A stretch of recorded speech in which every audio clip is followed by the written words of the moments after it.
Кечээ Бишкек шаарынын мэри Азиз Сурахматов өз арызы менен кызматтан кетип, ордуна Нариман Тюлеевди мэрдин милдетин аткаруучу кылып калтырды.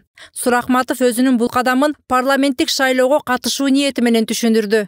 Тюлеев оңой эмес кырдаалда бул кызматка келип олтурат. Бишкек шаарында 125 адам ковид илдетин жуктуруп дарыланууда. Күн санап илдетке кабылгандардын саны өскөнү да байкалат. Ошондой эле алдыда кылычын сунуп кыш турат. Даярдыкты азыртан баштабаса, жылдагыдай жылуулук же электр энергиясы үзгүлтүккө учуроо коркунучу бар. Андан тышкары шайлоону таза өткөрүү милдети турат. Ага кошумча Нариман Тюлеевдин кызматка келишине макул болбогон тараптар нааразы болуп мэриянын имаратынын алдына чогулушкан. Бишкек шаары бул өзгөчө бийлик.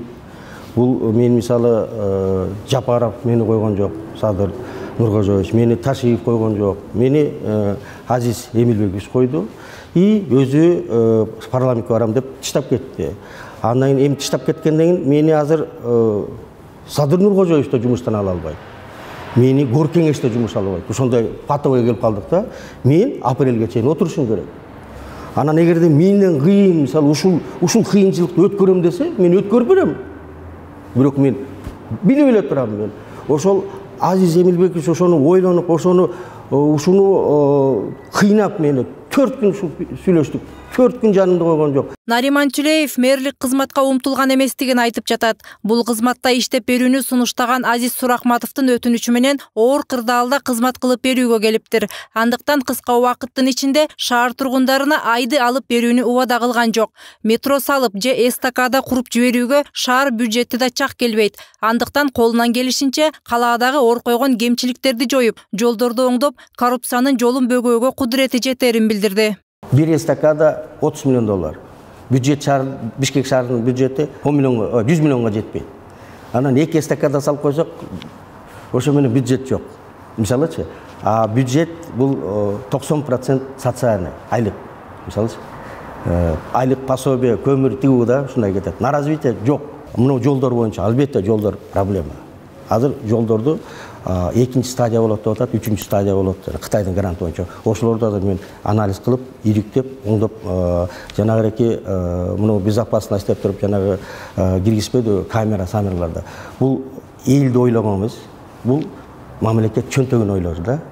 Ошо рекини азыр элге бурганга аракеттенем. Бишкектеги эң көйгөйлүү тармактардын бири шаардын айланасындагы жаңы конуштар. Айрым конуштар сугат жерлерин басып алуудан кийин түзүлгөн. Учурда миңдеген жарандар шарты жок, инфраструктурасы түзүлбөгөн жерде күн кечирип келишет. Айрымдары медициналык жардам ала алышпайт, балдарын мектепке бере алышпайт. Мунун себеби ал жерлер трансформацияланбагандыктан жергиликтүү тургундар каттоого да турушкан эмес. Бул маселе Нариман Тюлеевке да тааныш. Андыктан жакын арада бул көйгөйгө да көңүл бурарын айтты. Булар эми мына де факто үй тургандан кийин булардын закондоштуруш керек. Мисалы, кийинкилери жок. Мисалы, кийинкилери жок. Ошол мыйзамды баары азыр жогорку кеңеште, по-моему, Садыр Нуркожоевичке бир, мисалы, возможно, bir aydan кийин барып калат. Кол коюп берсе, баарын узаконтетип беребиз. 10 жыл мурун бар жаңы коңуштарга жолукканда, ошондо эл илачы.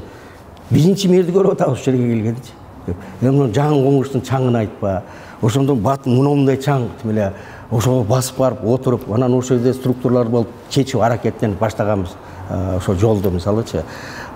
Мен да ойлойм, азыр кичине колум бошосо жаңы коңуштарга барып, ошол бир туугандарга барып жолугуп, сүйлөшүп. Нариман Тюлеев Бишкек шаарын алгачкы ирет жетектеп жаткан жери жок. Буга чейин 2008-2010 жылдар аралыгында кала жетекчиси болуп иштеген. 2012 жылдын 21-июнунда улуттук коопсуздук боюнча мамлекеттик комитети тарабынан кармалып камакка алынган. Ага Кытайдан автобустарды алып келүү учурунда казынага ири көлөмдөгү зыян келтирген деген айып тагылган эле. 2016 жылы соттун чечими менен мунапыс алып, абактан бошотулган жана келтирилген 60 миллион сомдон ашуун чыгымды мамлекеттик казынага толугу менен төлөп берген. Башынан оош кыйышты өткөргөн мурдагы депутат кала үчүн кыска убакытта ак кызмат өтөп берүүгө даяр экенин билдирүүдө. Мээрим Ташыбекова, Талант Рысов, 7 канал, Бишкек.